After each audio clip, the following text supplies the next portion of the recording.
A notícia da prisão do ex-presidente Fernando Collor de Mello, na madrugada de hoje em Maceió, para cumprir pena de prisão de 8 anos, condenado que foi em processo sobre corrupção e lavagem de dinheiro, comprovado na Operação Lava Jato,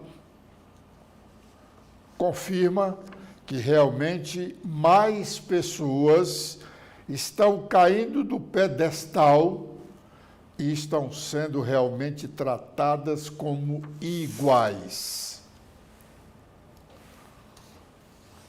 A Operação Lava Jato, conduzida pelo hoje senador Sérgio Moro, quando era juiz federal em Curitiba, por decisões recentes do Supremo Tribunal Federal, foi jogada no lixo.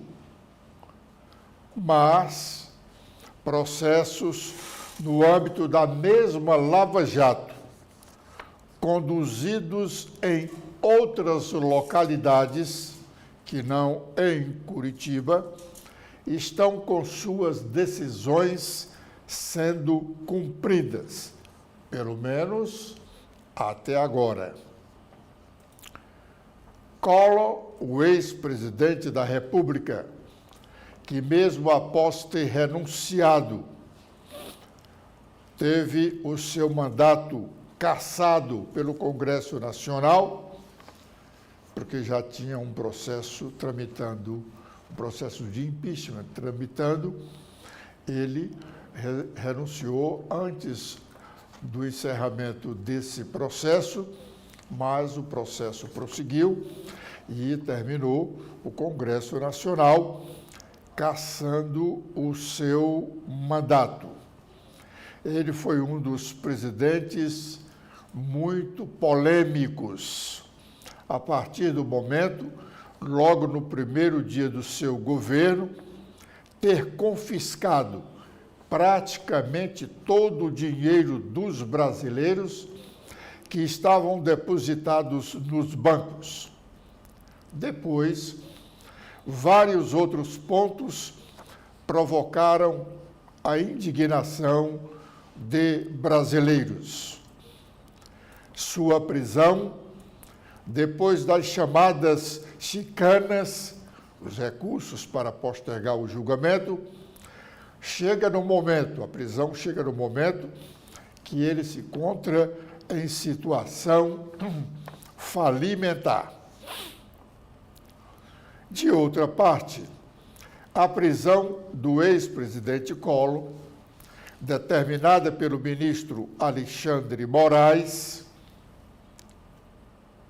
após negar mais um recurso protelatório da defesa de Collor, pode servir de advertência para o ex-presidente Jair Bolsonaro, mesmo ainda não tendo uma condenação de que ele, Bolsonaro, poderá ser o próximo ex-presidente da República a ter uma prisão decretada e pelo próprio ministro Alexandre Moraes. Tendo sua prisão decretada, o ex-presidente Bolsonaro não vai ter respaldo na alegação de que sofre perseguição da parte do ministro Alexandre Moraes, porque Alexandre pode dizer, e os amigos dele podem dizer, não, ele mandou prender também um outro ex-presidente, Fernando Collor de Mello. Ontem, na sessão da Assembleia, um bom tempo foi dedicado à discussão sobre os novos cursos de medicina que o governo federal libera para todo o Brasil. O deputado Fernando Hugo foi quem levantou a questão. Aliás, ele já trata desse assunto já há algum tempo, chamando a atenção para a precariedade desses cursos. O deputado não se mostra contra a criação dos cursos, mas ele reclama que os cursos de medicina precisam de ter um suporte melhor. Os estudantes do curso de medicina precisam estar próximo a um hospital para que eles ampliem os seus conhecimentos. Na Assembleia, vários deputados são médicos e eles sempre tratam desse assunto, que a gente poderia dizer, não, eles estão tratando desse assunto para preservar a reserva de mercado. Não. Aliás, esse assunto já motiva discussões em vários segmentos da sociedade. A formação médica, dita pelos próprios médicos, sobretudo os que foram formados há mais de 10 anos, a formação de hoje é muito diferente da de ontem. E, de repente, as escolas de medicina podem estar formando pessoas que não tenham a devida competência para exercer a profissão. Vamos ouvir parte do que disse o deputado Fernando Hugo. Volto a esse assunto já sabendo do interesse do deputado Leonardo, médico de escola. A distribuição chega a um ponto tal, meu caro Guilherme Landim, que a primeira vez que eu levantei esse problema aqui, eu ia sendo crucificado. Por quê? Qual é o colega sargento, deputado Reginaldo, que não quer que na sua região e ou cidade tenha uma faculdade de medicina? Porém, questionava eu sempre reiteradamente que é um absurdo se propiciar instalações de faculdades de medicina, Ceará adentro, Brasil afora, em municípios, meu caro Leonardo, e a deputada Carla, sua irmã, que está ali sempre presente, brilhante e elaborativa, é um absurdo, pasmem, existem faculdades de medicina localizadas hoje em municípios que não têm hospital sequer, sargento Reginaldo, para despachar um atendimento primário de uma dor de dente ou uma cefaleia, uma dor de barriga, como diz o Matuto.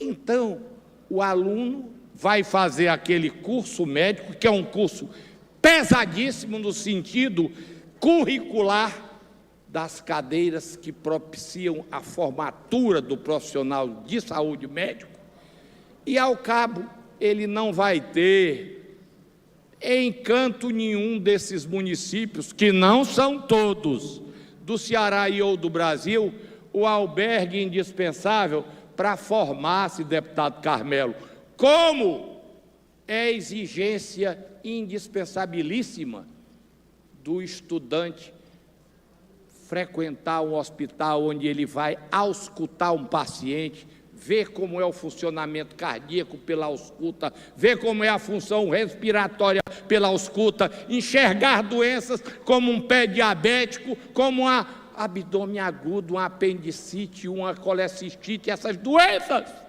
que compõem os textos belamente escritos dos livros, porém é indispensável que o alunado frequente hospitais para que se tenha isso.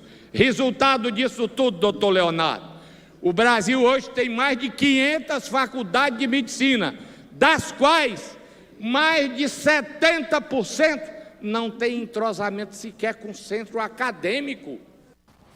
Bom, esse final da fala do deputado é que é mais grave ainda, né? Quer dizer, estão sendo formados médicos que no curso de medicina não tiveram contato com o hospital. Ele vai chegar, vai sair, vai fazer uma residência, se fizer, parte não faz. Se fizer a residência, ainda pode adquirir um pouco mais de conhecimento. Em não fazendo, como ele cuidará de um paciente? Alegar que hoje o avanço da tecnologia da medicina facilita muito o trabalho do profissional, que é verdade, mas não é tudo. Não é tudo. O profissional precisa, inclusive, ter noção do que o paciente tem para pedir os exames competentes. Era bom que as autoridades realmente reestudassem essa situação.